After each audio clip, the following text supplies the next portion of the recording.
Professor, look at this! There's no one inside this store at all. Is this one of those unmanned shops I've been hearing about? Exactly, Sakura. Welcome to the future of retail in Japan. This is what we call an unmanned store, or Mujin Tempo in Japanese. They're popping up all over the country, and they represent a fascinating shift in how Japanese businesses are adapting to some very real challenges. But how does it even work? I mean, who stops people from just walking out without paying? Ah, that's where the technology comes in. Let me give you a real example. In December 2025, Cainz, one of Japan's major home center chains, opened a 24-hour unmanned store called Cainz Mobile Store. It's only about 34 square meters, but it stocks around 1,200 items. The store uses 28 AI cameras mounted on the ceiling that track every movement. The shelves have weight sensors that detect when you pick up an item. When you enter, you scan a QR code from the Line app, and when you leave, the system automatically charges your account. Wait, so the cameras are watching everything I do? In a sense, yes. But think of it as a digital cashier rather than surveillance. The AI isn't judging your shopping habits, Sakura. It's simply matching your movements with the products you've taken. The Chinese startup Cloudpick developed the core technology that Cainz is using. It's the same principle as Amazon Go stores in the United States, but adapted for the Japanese market. I see. So it's like a self-checkout, but without even needing to scan anything myself. That's pretty convenient, actually. But Professor, why is Japan suddenly investing in this technology? Is it just because it's cool and futuristic?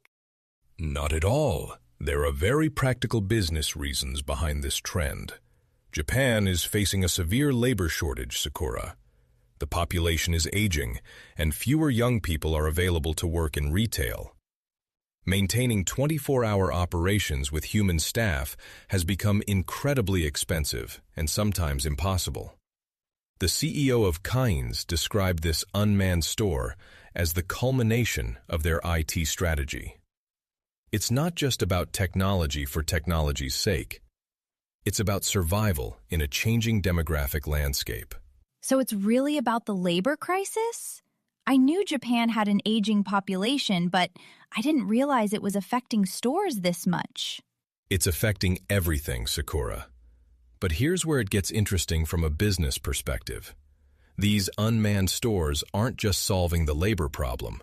They're opening up entirely new markets. Let me tell you about an example that surprised even me.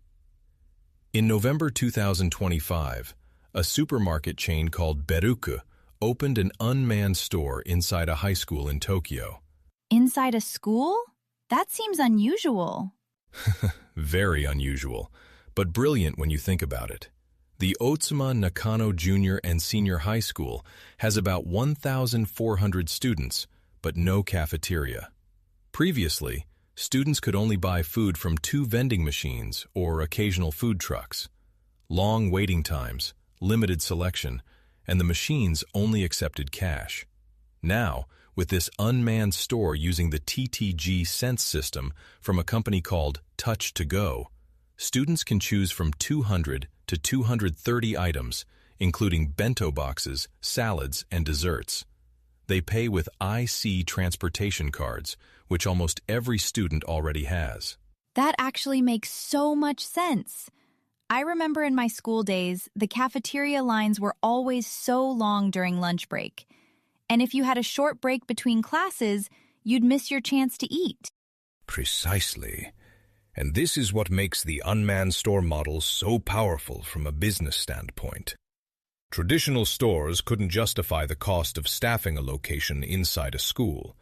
But with automation, the economics completely change.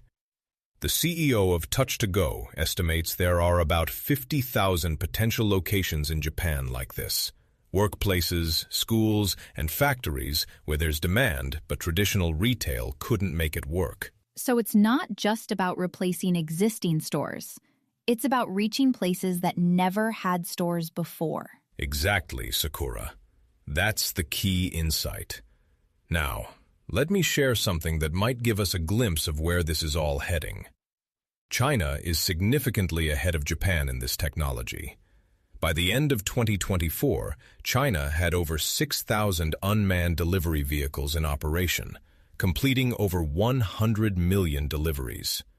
But what's most interesting isn't just the scale, it's the cost trajectory. What do you mean by cost trajectory? 5 years ago, the hardware for an unmanned vehicle in China cost between 300,000 and 500,000 yuan. Today, it's below 100,000 yuan, about 1/10 the cost of equivalent foreign technology. When technology gets that much cheaper, it crosses a threshold where suddenly everyone can afford it. We're likely to see the same pattern in Japan with unmanned stores. So it'll become more common as it gets cheaper. But Professor, I'm curious about something. If these stores have no staff, what about security? What stops someone from, I don't know, breaking in or stealing? An excellent question, and one that every business implementing this technology has to address. The Cainz store I mentioned has a clever solution. If the AI cameras detect suspicious behavior, the system immediately alerts staff at the adjacent regular store. So it's not entirely unmanned in terms of oversight. It's more accurate to say it's unmanned in terms of routine operations.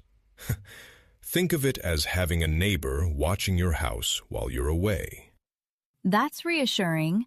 So there's still a human element, just more efficient. What about the technology itself? Is it reliable? I'd be worried about being charged for something I didn't take. The technology is quite sophisticated. The Belk store uses a combination of ceiling-mounted cameras for tracking people and weight sensors on the shelves for tracking products. The two systems cross-check each other. If you pick up an item and then put it back, the weight sensor notices. If there's any discrepancy, a staff member can review the footage. The accuracy has improved dramatically over the past few years.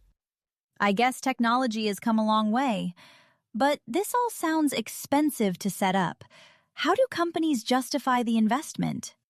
Let's talk numbers, Sakura. This is where the business case becomes compelling. While the initial setup cost is high, the operational costs are dramatically lower. In China, operators reported cutting their operating costs by nearly half compared to traditional delivery methods. For the Cainz store, they save on labor costs for what would otherwise require staff for 24-hour shifts. The adjacent regular store's employees handle restocking and cleaning, which is far more efficient than having dedicated staff for such a small space. So it's not just about having no staff. It's about being smarter with the staff you do have. Precisely. And there's another advantage that's particularly relevant for international listeners considering the Japanese market. These unmanned stores can operate in locations where rent is high, but foot traffic is variable.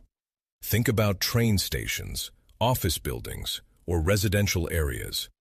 A traditional convenience store might not be profitable in these locations due to staffing costs, but an unmanned store can work with the thinner margins. For foreign businesses looking to enter Japan, this could be a way to test the market without the full commitment of a staffed retail presence. That's actually a smart entry strategy. Test the waters without diving in completely. Are there any downsides to this trend, Professor? It seems almost too good to be true. Of course there are challenges, Sakura. The technology still struggles with certain types of products. Items without barcodes or things that look very similar can confuse the system. The Touch-to-Go CEO mentioned that products like donuts or tempura, which require human visual judgment, represent the next frontier. There are also regulatory hurdles. Japan's road traffic laws are still catching up with technologies like autonomous delivery vehicles. And then there's the social question of what happens to retail workers as these systems become more common.